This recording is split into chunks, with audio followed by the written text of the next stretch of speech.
Bakar kami sekali lagi dengan api ilahi, sehingga hati kami terbeban untuk senantiasa bergerak bersama dengan Roh Tuhan.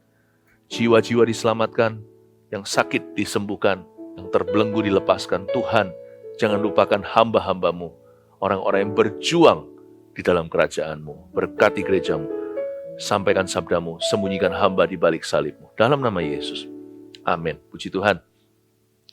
Di gereja kita, anggota cell group atau yang kita namakan connect group atau CG ini adalah keluarga terdekat. Benar. The most kin atau the closest ones. Most beloved. Yang paling dekat di hati Tuhan adalah orang-orang yang di dalam kelompok kecil mengambil peran untuk menjaga sesamanya, untuk melayani, untuk menjangkau jiwa-jiwa. Bukan hanya untuk memenangkan jiwa manusia, tapi juga untuk mengembalakan dan memuridkan mereka. Teman gembala, sahabat gembala agung, dan sahabat gembala sidang juga adalah setiap orang yang ada di connect group atau cell group kita. Puji Tuhan ya, untuk Anda sekalian yang melayani di dalam gereja Tuhan. Tuhan tidak pernah lupakan jeripaya Anda. Niscaya keturunanmu satu-satu adalah pelayan-pelayan Kristus, Lewi forever di hati Bapa. Saya ingin menyampaikan sebuah firman Tuhan, sebuah impartasi, yang saya beri judul gereja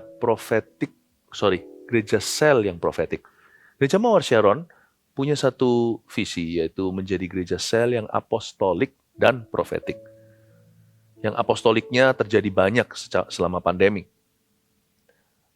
Yang namanya cell group atau connect group kita ini menjadi ujung tombak perintisan jemaat. Gereja-gereja baru pun berdiri di kota-kota baru, bahkan di belasan negara mancanegara sudah. Semua dimulai hanya dengan cell groupnya. Dari CG atau connect group yang ditanam di situ, oleh karena ada orang yang haus lalu mengikuti training-training yang ada, tentunya perlu dilengkapi kan. Empowerment itu adalah the beginning of anointment. Yang namanya perlengkapan rohani itu permulaan pengurapan. Bahkan sebelum yang namanya CG training yang kita adakan, sebelumnya sudah ada My Spiritual Journey untuk jiwa baru, untuk teman-teman baru, mereka yang baru bergabung, maka MSJ 1 itu menjadi tangga-tangganya pemuritan. Saya nggak mau jadi jemaat forever. Saya mau bertumbuh. Saya ingin untuk ambil bagian, menjadi son of the vision, menjadi putra-putri daripada visi yang Tuhan taruh di gereja ini. Misi kita jelas kan? Jangan lupa ya, mendirikan 1000 gereja dengan 1 juta murid. Lalu transit pertama di tahun 2030, 300 gereja berdiri.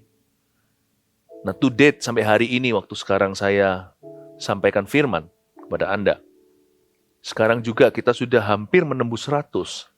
Haleluya. Dan itu bukan bicara tentang banyak-banyakan gereja alias gedungnya, tapi saya bicara tentang perubahan jiwa-jiwa, bukan hanya satu persatu, tapi juga setiap unit keluarga, setiap pernikahan disembuhkan. Anak-anak muda yang keliaran sekarang menjadi Timotius dan Silas. Menjadi murid-murid Yesus. Anak-anak kecil pun bernubuat. Orang-orang tua punya mimpi yang sudah broken itu. Banyak yang mimpinya sudah bukan hanya tidak jadi kenyataan, tapi mereka telah melihat realita dunia dan merasa bahwa mereka adalah orang yang gagal. Di gereja kita nggak ada namanya too late atau terlambat. Orang yang sudah di atas umur 55, bahkan 60, 70, sekalian 80 di atasnya lagi, selalu mendapat kesempatan baru untuk diurapi dan dipakai jadi pemimpin di gereja ini. Tentunya kepemimpinan bukanlah sebuah posisi yang harus dibanggakan atau yang diingini. Tapi orang yang punya roh melayani, jikalau dia setia, pasti dia akan memimpin suatu hari. Tidak mungkin tidak. Karena Tuhan pasti akan mempercayakan domba-dombanya. Di gereja kita ini, bukan hanya anak kecil diberi kesempatan. Orang tua tidak ada kata telat atau terlambat. Anak-anak mudanya sudah nggak usah bicarakan lagi. Teruna-teruna mendapat penglihatan. Saya bersyukur melalui connect groups, melalui cell groups atau kelompok kecil itu. Maka seperti gereja mula-mula, mereka bergereja di rumah-rumah. Mereka itu ada persekutuan-persekutuan kecil rumah tangga Tuhan. Dan mereka itu bertekun dalam pengajaran para rasul-rasul. Sehingga orang-orang segan, artinya ada wibawa tertentu. Kelompok kecil ini kayaknya hanyalah segelintir orang, tapi seolah-olah ada kerajaan yang gak kelihatan yang menyertai mereka. Sepertinya yang hadir hanya 5 atau 10, atau taruhlah 15, 20 bahkan.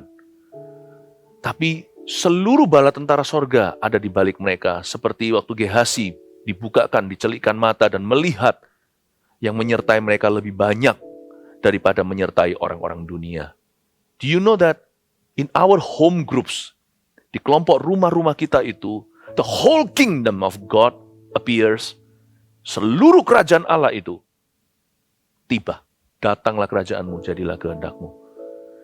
Visi gereja kita adalah menjadi gereja sel yang apostolik, ujung tombak, dan profetik. Misi kita adalah mendirikan 1000 gereja dengan 1000 gereja yang kuat dengan 1 juta murid. Tapi hari ini saya mau khusus operasi kata profetik ini. Jadi saya berikan sekali lagi temanya, gereja sel yang profetik. Profetik saja untuk impartasi kali ini. Saya jelaskan kepada Anda, profetik itu artinya tuntunan Allah. Buka bersama dengan saya di Keluaran pasal yang ke-13. Judulnya Allah menuntun umatnya, yaitu di ayat 17. Keluaran pasal 13 ayat 17 sampai 22. Allah menuntun umatnya, saya bacakan semua ya.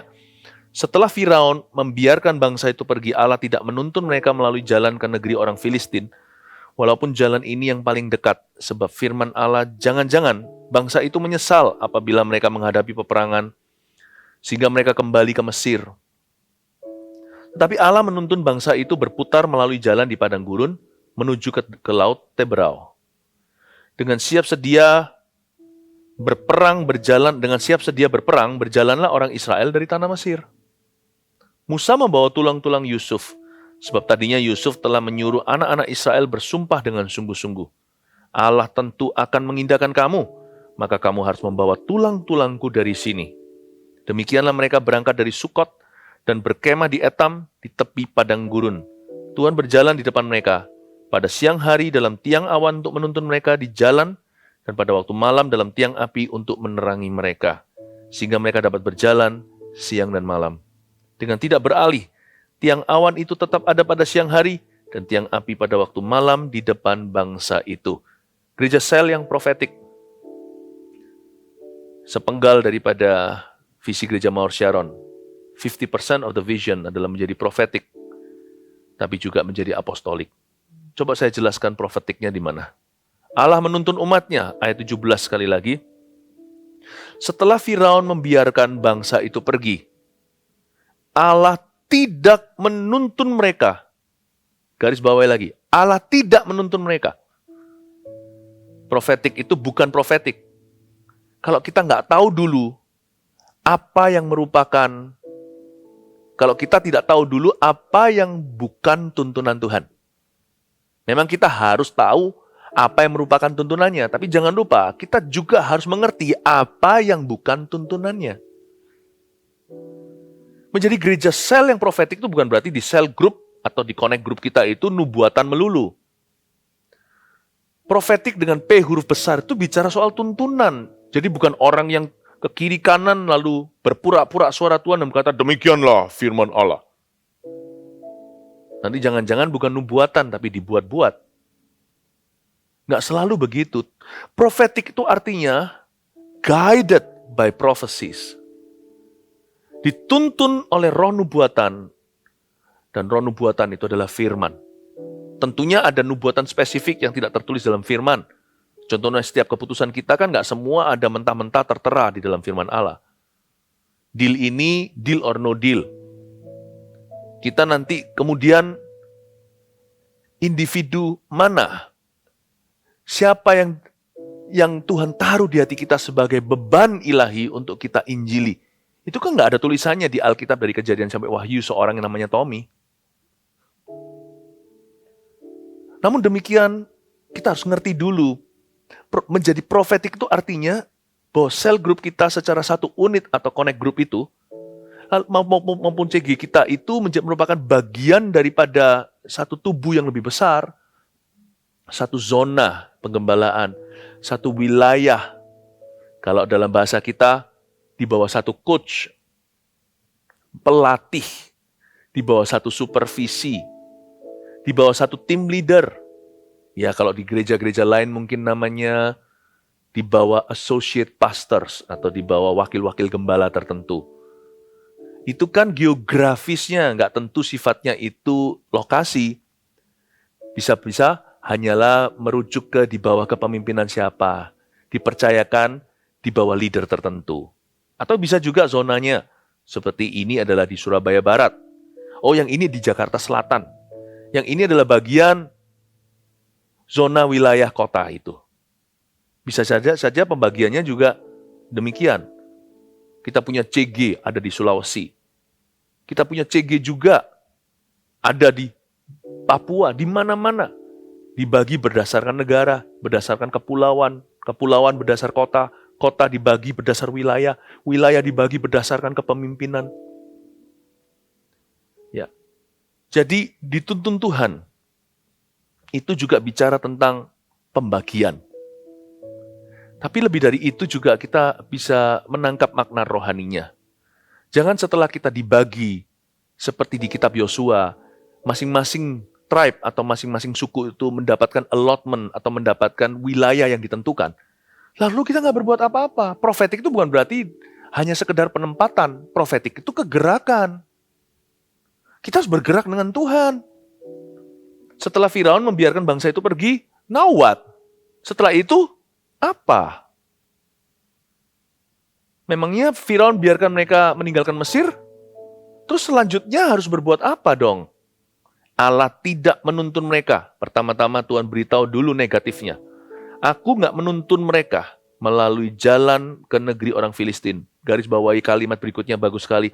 Walaupun jalan itu atau jalan ini yang paling dekat. Jalan Tuhan itu nggak tentu jalan yang mudah. Malah kemungkinan besar jalan yang susah. Meskipun kadang susah, menderita dalam dunia, saya mau iring Yesus sampai selama-lamanya. Itu kan jalan-jalan sama Tuhan. Lagu itu malah versi aslinya meskipun bukan kadang, meskipun saya susah, menderita dalam dunia, saya mau iring Yesus sampai selama-lamanya. Jalan Tuhan itu kemungkinan besar bukan jalan yang mudah. Bukan jalan pintas tanpa tantangan. Dan juga bukan jalan yang terduga. Kalau bahasa Inggrisnya, Allah tidak menuntun mereka melalui jalan yang paling dekat. Tuhan tidak menuntun mereka melalui a known route atau rute yang mereka sudah ketahui. Itu nggak termasuk, kalau jalan Tuhan itu nggak mungkin ketangkap dengan satelit, nggak mungkin ketangkap dengan palapa, nggak ada di GPS kita. Nggak ada suara yang berkata, turn right, turn left. Karena jalan Tuhan itu penuh misteri. Not a known route. Bukan rute yang diketahui. Bukan rute yang sudah direkam, lalu muncul di aplikasi. Makanya kalau orang itu profetik, dia harus minta dituntun Tuhan secara baru grace. Dia punya prinsip yang dia pegang. Yang itu janganlah kita itu coba-coba atau untung-untungan. Itu baku. Manusia memikirkan jalannya, Tuhan menentukan langkahnya. Jalan kita sudah jangan lagi negosiasi. Kekudusan, jangan masuk ke jalan orang fasik. Ya, pengampunan bukan jalan kebencian. Udah yang gitu udah jelas, itu udah hitam putih.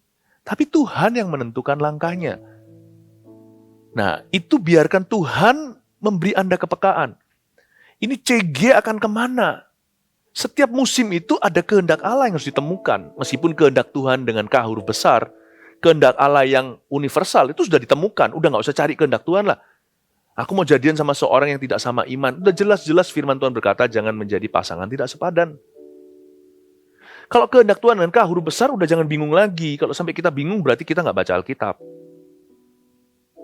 Apalagi kita punya Roh Kudus, udah tahu kebenaran. Gak perlu diajarkan. Urapan itu gak akan menyesatkan.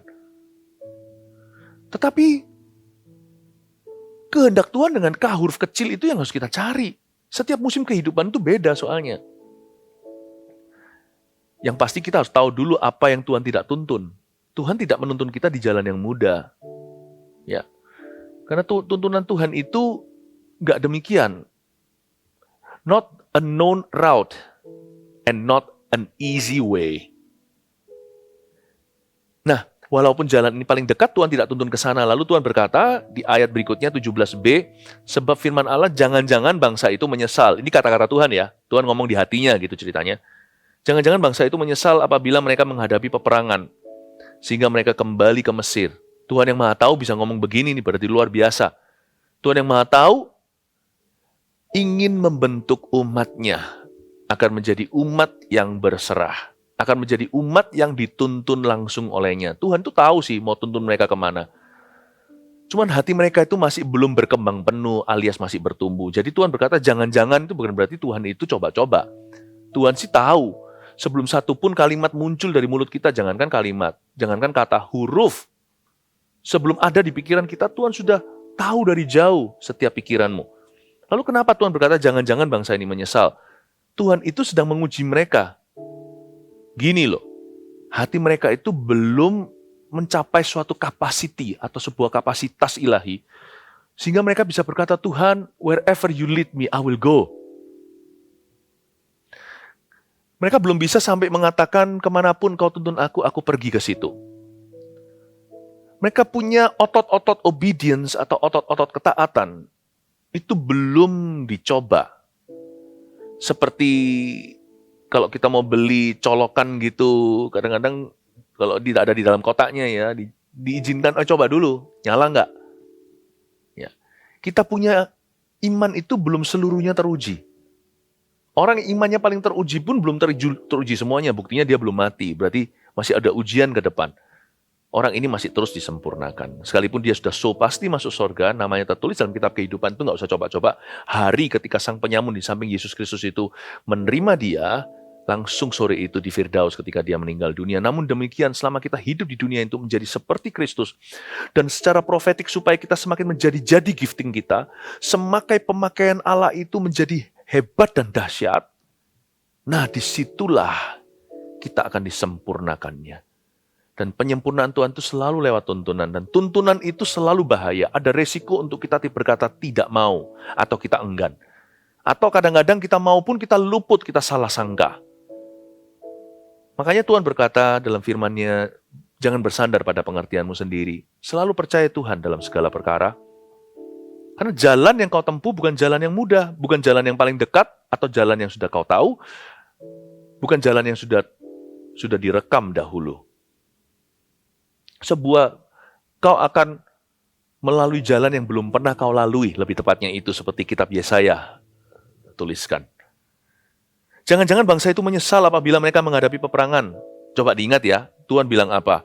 Jangan-jangan mereka nyesel nih kalau mereka menghadapi peperangan sehingga mereka kembali ke Mesir. Nanti kita akan kembali ke itu lagi. Nanti akan ada déjà vu, akan ada nostalgia dari kalimat yang tadi saya minta Anda ingat. Jangan-jangan nanti mereka menyesal kalau menghadapi peperangan. Ayat 18. Tetapi Allah menuntun bangsa itu. Are you ready?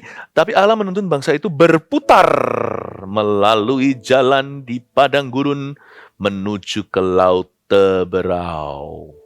Ayat 18a saya jelaskan dulu. Kalau kita tadi sudah diajari apa yang bukan tuntunan Tuhan, mari kita sekarang selami apa yang merupakan tuntunannya. Ayat 18, tetapi Allah menuntun bangsa itu berputar. Bukan berarti Tuhan itu bertele-tele atau suka untuk menangguhkan penggenapan janjinya. Bukan. Jalan berputar di sini jangan salah paham. Jalan berputar tidak selalu jalan yang melingkar. Orang kalau bilang berputar-putar itu bukan berarti selalu bundar. Jalan berputar itu bisa saja zigzag. Bisa saja lurus, bukan bicara tentang shape atau bentuknya, berputar itu melingkar. Artinya ada semacam a sense of repeating itself, atau seolah-olah ada sebuah kesan, kok terulang lagi ya? Kenapa Engkau membawa aku kepada hal-hal serupa sehingga aku merasa déjà vu dalam bahasa Perancisnya, seolah-olah ini pernah terjadi dahulu kala. Kok aku diuji di area ini lagi ya? Kenapa ya? Yang dilupakan seringkali, kita bisa diuji di lokasi yang sama, tapi view-nya udah berbeda. Orang beriman bisa lihat ini. Kalau dia tidak terpukau atau terpaku dengan apa yang kelihatan dengan mata jasmani, sebab iman itu pendengaran. Apa yang kita dengar akan membuat kita beda cara pandangnya. Paradigma kita pun akan berubah. Lihat donat, nggak lihat lubangnya. Orang lain lihat lubangnya. Sekalipun kita dipimpin, dituntun ke lokasi yang sama seolah-olah. Jangan lupa loh, kali ini sudah 1 oktav lebih tinggi. 1 apartemen kondo ceritanya. Itu flat tinggi. Lantai 27 dan lantai 7. Kalau arah anginnya sama ke sebelah barat contohnya, view-nya sama ke kota kek atau ke lautan. View-nya yang biasanya ke ocean view atau ke pantai itu biasanya yang lebih mahal. Di sini juga lihat laut, di sono juga lihat laut, tapi yang satu lantai 7, yang satu lantai 27. Jangan hakimi Tuhan. Kenapa kok kita sama? Kalau kita dituntun ke hal serupa, itu tidak sama. Berarti kalau kita masuk ke musim sesudahnya, seperti dahulu kala, kali ini ada buah yang berbeda. Karena itu jangan bingung lah. Kenapa ya? Di zaman pandemi nih contohnya. Kenapa ya? Kita sudah selesai online nih dulu. Lalu onsite. Semua adakan pertemuan, awalnya hybrid. Artinya ada yang ada di situ, sungguh-sungguh secara fisik, lalu ada yang tetap lewat maksudnya orang yang hadir lewat hanya lewat layar saja atau melalui internet. Ada yang hanya video call, ada yang sudah ada di situ beneran. Lalu kita akhirnya bersyukur senang, musim kelepasan telah tiba, kita sudah onsite bersama-sama lagi, kumpul. Kau saudaraku, kau sahabatku, tiada yang dapat memisahkan kita. Ada wowonya lagi. Oh, kau sahabatku, kau saudaraku, tiada yang dapat memisahkan kita. Pengumuman! Online lagi. Loh, kok view-nya sama kembali? Salah. 1 oktav lebih tinggi. Ada buah yang berbeda. Karena kalau dituntun Tuhan itu nggak pernah ke musim yang sama. View-nya aja similar atau ada kemiripan. Tapi buah kali ini akan berbeda. Kali ini urapan lebih tinggi.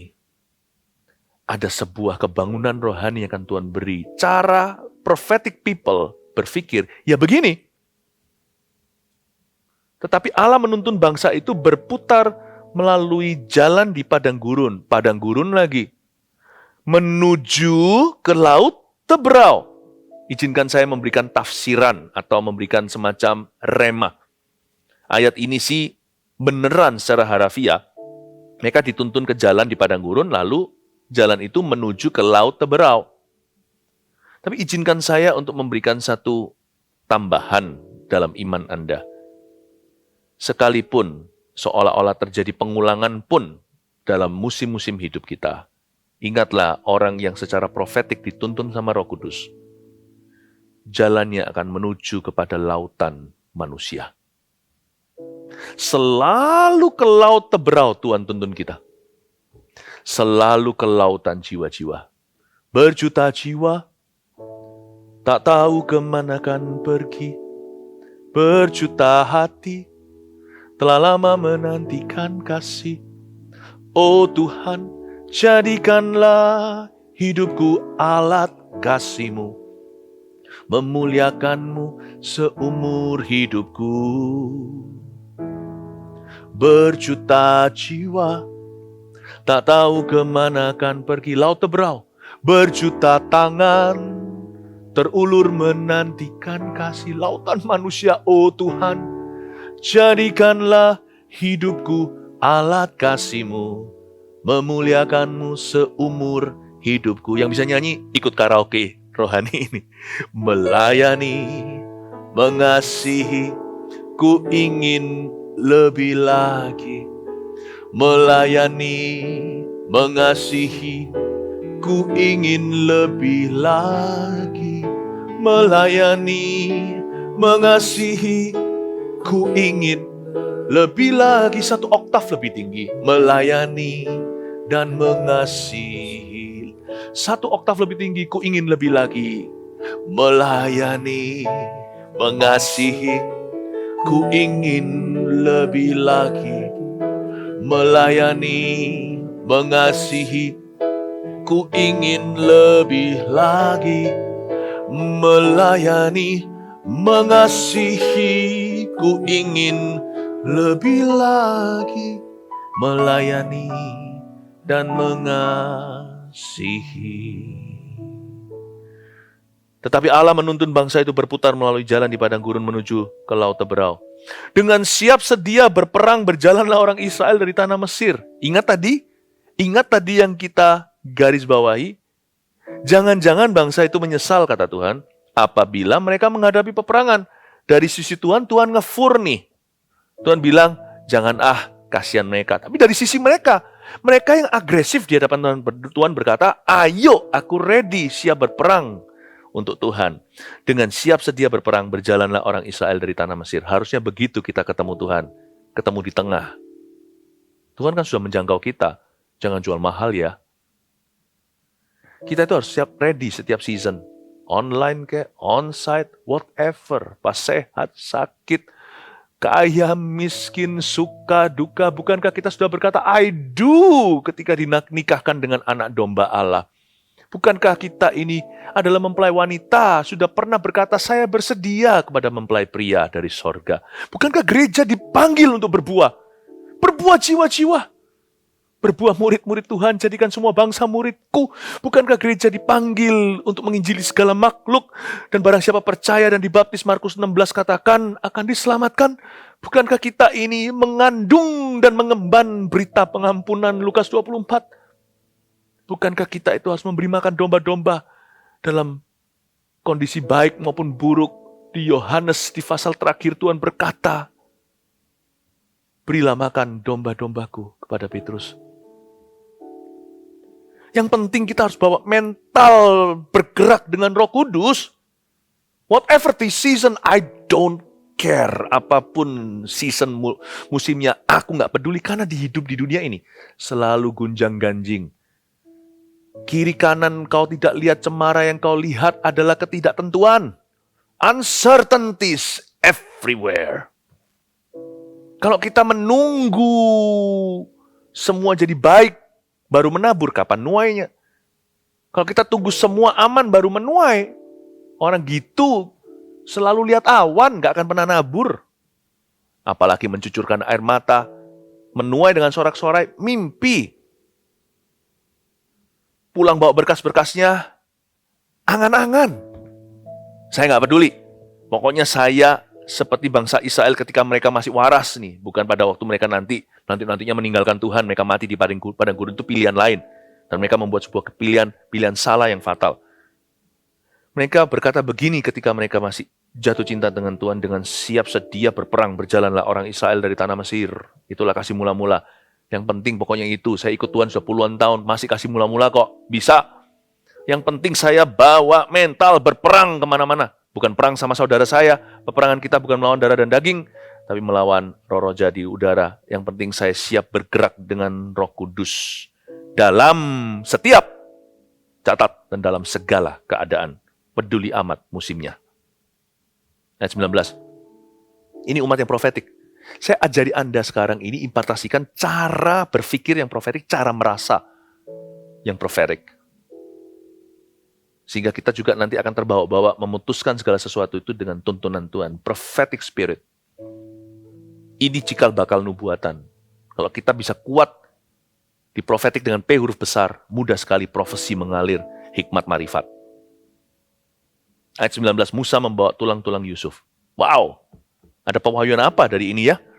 Musa membawa tulang-tulang Yusuf. Sebab tadinya Yusuf telah menyuruh anak-anak Israel bersumpah dengan sungguh-sungguh. Ini Yusuf sudah mati, ini zaman Musa. Ini sudah generasi-generasi atasnya udah jauh nih. Musa membawa tulang Yusuf.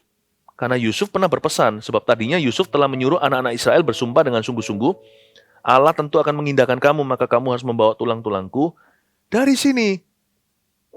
Tulang-tulang Yusuf ini beda fungsi dengan tulang Elisa yang membangkitkan orang mati. Tulang Yusuf ini sengaja dinubuatkan oleh Yusuf sendiri. Dia berkata, nanti ya, kalau nanti Tuhan membawamu keluar dari tanah Mesir ini, bawa tulangku sekalian ya. Tulang Yusuf ini bukan dibawa sama Musa demi tujuan supaya diberhalakan. Bukan. Tapi Musa menghargai sebuah profesi. Musa ini kan penggenap janji. Dialah sang deliverer, atau dialah sang juru selamat dengan J huruf kecil yang membawa bangsa Israel memimpin mereka keluar dari Mesir, tanah perbudakan itu. Musa tidak bertindak sendiri. Sebelum itu sudah ada nubuatan. Dia tinggal menggenapi. Musa itu seolah-olah tinggal menuai apa yang dia tidak tabur. Musa itu nggak nabur apa. Yang dia tabur malah pembunuhan. Dia membunuh seorang Mesir.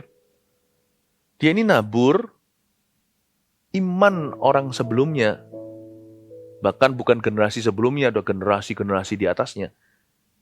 Kita itu dipanggil Tuhan untuk menuai apa yang kita nggak tabur. Untuk memetik anggur dari kebun yang tidak kita tanam. Untuk meninggali rumah yang tidak sama sekali kita isi perabotannya, apalagi kita membangunnya. Don't forget, you have an anointing that you don't pay for it. Anda punya urapan yang tidak Anda bayar. Itu iman kami. Kami pun tidak bisa berbangga itu karena kami. Itu iman seseorang sebelumnya. Tarik ujung atas sana, gereja mula-mula, nggak ada orang yang taat, mana ada Injil di Asia. Nggak ada Yesus, siapakah kita? Tapi, jangan takut, Pastor Philip. Apa saya bisa melayani? Saya sudah usia sekian, saya ini kan sudah umur 60. You don't have to pay. Ambil for free. Only believe, hanya percaya saja, engkau akan melihat kemuliaan Allah. Apa saya bisa di kondisi seperti ini? Saya sendiri pun masih banyak masalah. Anda tidak bayar harga. Tinggal taat saja, gampang kan? Mudah. Tulang Yusuf ini adalah roh nubuatan. Bukan hanya dia yang menabur, Musa tinggal menuai dan kawan-kawan, tapi juga roh nubuatan. Musa berkata, hari ini kita keluar dari Mesir, sudah ada nubuatan Tuhan. Kebangunan rohanimu sudah dinubuatkan. Berkatmu sudah dinubuatkan. Pemakaian Allah, pengurapan, penyertaan Tuhan, bahkan pembelaannya dalam hidupmu sudah dinubuatkan. CG, Cell Group, Connect Group Anda itu nanti akan melahirkan multiplikasi, sudah dinubuatkan. Udah dinubuatkan dari dulu, penambahan jiwa-jiwa, bahkan visi yang saya terima. Itu mengandung janji untuk 1 juta jiwa. Sorry, 1 juta murid bukan jiwa. Bukan hanya orang yang berkata, yes, aku mau terima Yesus. Tapi orang-orang yang dimuridkan. Gak usah berkeringatan, sudah gak perlu yang namanya, gak usah lagi kita itu berjeripaya. Tinggal percaya. Only believe.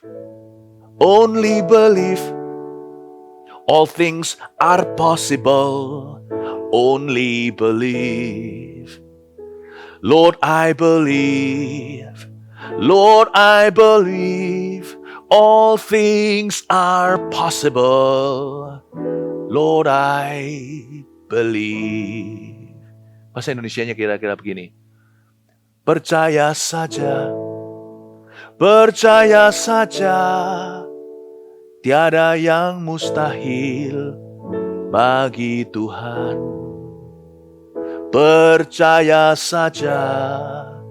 Percaya saja. Tiada yang mustahil bagi Tuhan. Just believe. Itulah tulang Yusuf artinya. Tulang Yusuf sini juga lambang iman bangsa Israel saat keluar dari tanah Mesir. Mereka beriman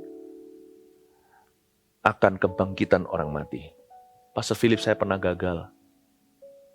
Saya ini loh, pernah pimpin dulu gak berkembang. Bukan hanya bisnisku jatuh, ministry pun aku gak bertumbuh. Do it once again. Semalam-malam gak dapat ikan, lakukan lagi. Lemparkan jalamu di sebelah kanan ya kali ini, jangan di sebelah kiri. Di tangan kekuatanmu. Jangan dipakai itu. Pakai sisi kelemahan ketika kau tebarkan. Mau gak mau kan pakai tangan kiri, lengan kiri untuk menjadi tumpu kekuatan seluruh tubuh. Kalau Anda tebar di sebelah kanan kan kirinya yang narik. Ketika kau merasa lemah, justru saat itulah Tuhan mulai mengurapimu. Merasa nggak bisa, aku dulu pernah gagal. Ini Yusuf, tulangnya dibawa keluar. Orang-orang Kanaan kalau dengar berkata mereka gila. Karena mereka nggak percaya kuasa kebangkitan. Mereka nggak percaya orang mati bangkit kok. Tapi ini sebagai suatu cetusan. Kami bangsa Israel pernah jadi budak, sebentar lagi jadi jenderal. Kami pernah terpuruk dalam sejarah, sekarang Tuhan akan bangkitkan. Kami pernah gagal, bahkan dihukum Tuhan, sekarang Tuhan berkenan. Kami percaya kuasa kebangkitan. Iman kami adalah orang-orang mati. Tuhan bangkitkan kembali. Get up! Bangkit! Layani lagi. Aku udah injili dia 7 kali. Nggak berhasil-berhasil. Yang ke-8. Dia akan mengangguk dan berkata, aku mau dibaptiskan. Oh, orang itu keras sekali. Kayaknya seluruh neraka tinggal di dalam dia. Kali ini, Anda lihat rumah itu sudah kosong. Pastikan dia terisi supaya jangan roh jahat itu kembali. Selama ini, susah sekali untuk memuridkan. Gak bertambah orangnya. Siap-siap. Ketika menebarkan jala di sebelah kanan, 153 ikan. Bukan hanya multiplikasi. Bukan hanya kewalahan. Akan keterlaluan. Berkat yang keterlaluan akan tiba dalam kehidupanmu. People of prophecy, prophetic people of God, manusia profetik, umat Allah yang profetik, harus percaya ini. Karena kepercayaan yang profetik itu supranatural. Kalau percaya biasa-biasa, ngapain percaya Tuhan? Percaya manusia aja biasa-biasa kok. Kalau sesuatu itu mudah dipercayai, mungkin itu bukan Tuhan Yesus. Mungkin itu hanyalah duniawi. Karena mau percaya Tuhan itu susah. Dia lahir dari perawan, itu nggak masuk akal. Coba lihat Tuhan Yesus seperti apa ketika dia melayani di Galilea. Kematiannya loh. Lalu kebangkitannya, naik ke sorga, turun lidah-lidah. Lidah api Pentakosta. Ini semuanya. Nggak ada satupun yang alami. So why you limit yourself to what's natural? Kenapa kita harus membatasi dengan hal-hal yang sifatnya masuk akal? Kita harus waras memang. Akal kita harus masuk, tapi nggak harus masuk akal. Akal harus masuk. Bukan hanya mencintai Tuhan dengan segenap hati, tapi juga akal budi, ku cinta kau, harus masuk akalnya. Akalnya harus masuk maksudnya. Tapi nggak harus Tuhan masuk akal kita. Akal kita masuk Tuhan. Saya ulang, bukan Tuhan masuk akal kita. Percayalah yang nggak masuk akal. Ini waktunya. Itu artinya tulang-tulang Yusuf. Ayat 20, demikianlah mereka berangkat dari Sukot dan berkemah di Etam, di tepi padang gurun. Nah, ayat 2 ayat terakhir saya jelaskan cara tiang api, tiang awan bekerja. Prophetic people of God, umat Tuhan yang profetik di perjanjian lama, mereka dituntun oleh Tuhan melalui tiang api, tiang awan. Nah, kita akan mempelajari hakikat tiang ini. Ayat 21, Tuhan berjalan di depan mereka. Tuhan jalan di depan. Pada siang hari, dalam tiang awan untuk menuntun mereka di jalan. Dan pada waktu malam, dalam tiang api untuk menerangi mereka, sehingga mereka dapat berjalan siang dan malam. So good ya. Kalau malam dikasih tiang api, kalau malam dikasih awan, tambah menggigil semua kedinginan. Bayangin, sudah dingin, ada embun-embun, lembab lagi. Wah, itu paling gak enak. Masuk angin, bisa sakit. Tuhan itu gak pernah salah berkat. Gak pernah salah timing, salah waktu, salah orang, gak pernah. Dan Tuhan tidak pernah salah memilih Anda jadi pemimpin, atau sekarang so far sejauh ini masih jadi member dulu atau menjadi murid. Tuhan tidak pernah salah memuridkan. No, you're not a mistake. Tuhan sengaja, makanya ada Anda yang mendengarkan saya sekarang. Lihat firman nubuatan ini. Nah, kalau pada siang hari dikasih tiang api, wah bisa kepanasan, berapa orang bisa mati dehidrasi. Tuhan nggak pernah terbolak-balik.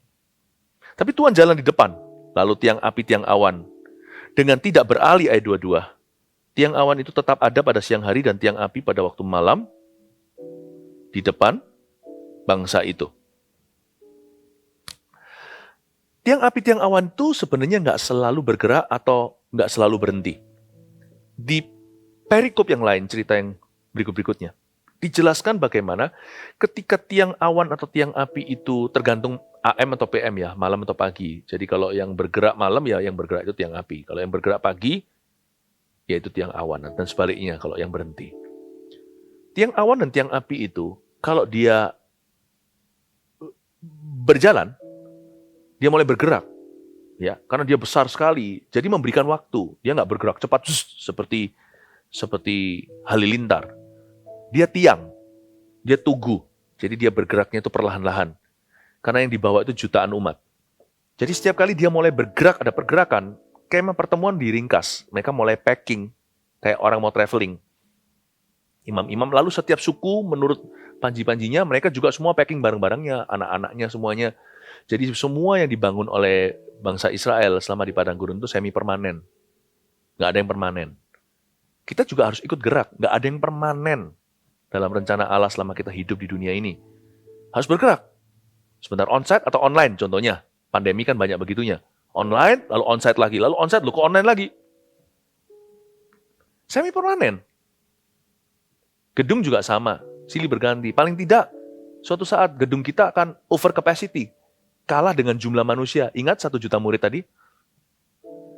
Kita senang, happy yaya, saya senang jadi anak Tuhan. Siang jadi kenangan kita bersama-sama.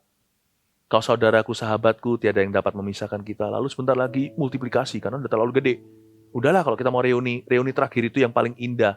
Gak akan pisah-pisah, itu di sorga. Sekarang waktunya menjadi penjala manusia. Sekarang waktunya kita menjadi guru dan murid. Dan kita jadi murid, dimuridkan, kita jadi guru yang memuridkan. Berbuah. Kalau enggak gitu nanti ditebang sama Tuhan. Carangnya, kalau kita mau stagnan. Tuhan harus bersihkan supaya lebih banyak berbuah. Kita harus berbuah terus. Hidup bagiku, kata Paulus, adalah berbuah. Mati adalah keuntungan. Nah, dia kalau mulai bergerak, semua packing. Lalu mereka jalan. Tapi kalau tiba-tiba setelah sekian lama dia berjalan, lalu dia berhenti. Mandek nih. Itu bukan stagnasi. Dia berhenti itu sebagai sebuah sinyal. Mereka langsung unpack. Mereka langsung bongkar-bongkar barang yang tadi diringkas. Mereka bongkar, mereka mulai taruh semuanya lagi. Dapur ya dapur. Di dalam tenda kemah, mereka akan tinggal di dalam perkemahan selama di padang belantara. Nanti mereka taruh ranjangnya di mana, kasurnya maksudnya mereka taruh di situ. Kamar mandinya di mana mereka tentukan, mereka settle down. Kemah pertemuan terutama dipasang semuanya, harus para imam atau bangsa suku Lewi. Lalu mereka taruh semuanya barang-barang perkakas kudus itu yang sudah disucikan. Jadi kalau tiang itu berangkat, mereka packing barang. Kalau tiang itu berhenti, mereka bongkar-bongkar, settle down, dan tinggal. Apa maksudnya? Waktu tiang itu berjalan, mereka nambah kota. Karena mereka mulai menguasai teritori. Sudah ada peperangan loh, lawan Amalek dan yang lainnya selama di padang gurun. Apalagi nanti waktu Yosua bukan pakai tiang lagi. Tapi langsung jenderal panglimanya turun, panglima bala tentara Allah. Yang ketemu sama Yosua itu, yang suruh Yosua tanggalkan kasutnya. Dituntun di depan, makanya Yeriko roboh. Karena siapa yang berjalan melalui tembok itu? Kalau bukan Yesus Kristus di perjanjian lama. Pokoknya setiap kali kalau mereka gerak, zaman Musa, zaman Yosua, mereka nambah kota. Itu secara bagi kita hari ini, Gereja Mawar Sharon tercinta, itu setiap kali kita bergerak, on-site contohnya, CG-nya pertemuan, komplit semuanya. Kita bisa berjumpa. Ini bicara secara fisiknya. Gereja-gereja baru berdiri di kota-kota baru. Tiap kali bergerak, nambah kota. Tapi gimana kalau kita berhenti? Contohnya lagi on-site, lalu tiba-tiba harus online lagi. Waktu berhenti, catat ini. Tiang itu mandek atau berhenti di sebuah tempat, maka bangsa Israel nambah manusia. Loh kok bisa? Mereka settle down kan? Kadang-kadang settle down itu bulan loh. Paling cepat minggu, nggak mungkin kan Tuhan nggak fair, lalu dia berhenti sebentar, sudah di-unpack semuanya, barang dibongkar, lalu dia gerak lagi. Loh kok begini? Tuhan itu nggak pelin-pelan. Allah itu tertib. Selalu ada pengumuman. Selalu ada tanda-tanda. Selalu ada guidance, selalu ada bimbingan. Selalu ada kepemimpinan. Kepemimpinan yang baik adalah kepemimpinan yang mudah untuk diikuti. Di tengah-tengah dunia yang tidak menentu ini, kepemimpinan yang takut akan Tuhan adalah sebuah kepastian. Jadilah pemimpin yang mudah dipercayai, yang dapat dipercayai, yang mudah diikuti, yang dapat diikuti. Waktu berhenti, mereka nambah manusia. Kenapa? Begini, waktu mereka taruh semua barang, mereka berkeluarga. Lalu muncullah buah-buah yang beda. Ketika jalan buahnya kota, ketika berhenti buahnya manusia, muncullah pemimpin-pemimpin baru. Karena ketika mereka settle down, mereka mulai training kanan kiri. Mereka mulai memberi kesempatan orang lain. Mereka mulai atur alur pekerjaan. Mulai distribusi tugas, mulai delegasi. Mulai banyak ngajar. Papa dengan gitarnya, bukan gitar ya zaman itu. Mungkin ada yang musikal, lalu mulai ngobrol sama anak-anak yang ngajar di pujian. Mulai dia cerita seperti orang Yahudi diajarkan. Kamu tidur, kamu berbaring, kamu jalan, kamu duduk. Beritahukan sama anak-anakmu tentang Taurat Tuhan. Mulai muncul kedewasaan. Baby-baby rohani mulai dewasa rohani. Kelihatan buah-buah nyata. Menjadi pabrik pemimpin. Atau leaders factory. Meskipun kedengarannya pabrik tapi tidak massal. One on one. Tuhan tuh gak pernah menciptakan kita itu dengan cetakan yang sama. Masing-masing punya kelebihan-kelemahan dan semua itu jadi senjata kebenaran. Luar biasa waktu berhenti, mereka nambah manusia. Jangan lupa, mereka mulai mengawinkan. Lalu, beranak cucu. Lucu sih, sebagai gembala sidang, beberapa jemaat malah justru dikasih momongan ketika masa-masa pandemi.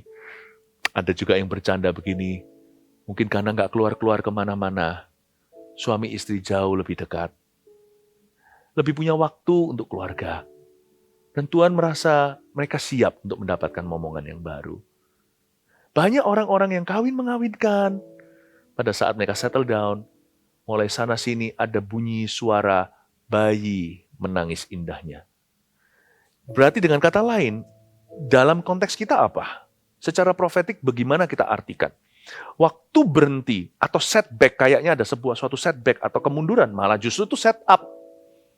Kemunduran itu justru seperti pir, turun ke bawah supaya melonjak ke atas. Yang nambah adalah pemimpin-pemimpin baru dari jiwa-jiwa lama. Dan jiwa-jiwa baru mulai bertambahan. Ingat gak selama pandemi ini? Gereja kita, CG-CG-nya justru ketambahan. Bukan puluhan loh ya, bukan belasan. Ribuan anggota baru. Murid baru. Bukan anggota.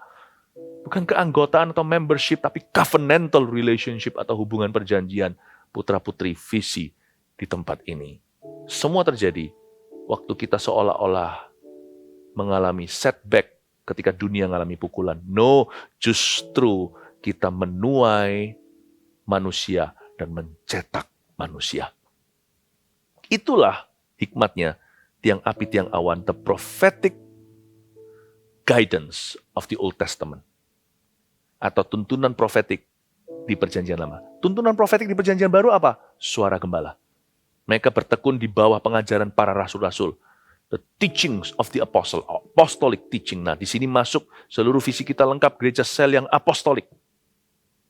Bukan hanya jadi ujung tombak perintisan atau pelayanan kepada umat manusia, tapi ada suara kerasulan yang selalu didengungkan. Kita ke arah mana? Lalu ada suara kenabian seperti hari ini yang saya sampaikan. Agar kita masuk dalam dimensi tiang api, tiang awan, tuntunan Tuhan. Mari kita berbuah. Peduli amat kita sekarang sedang berhenti atau berjalan. Pokoknya saya mau bergerak dengan roh Tuhan. Dimanapun juga aku berada dalam segala keadaan.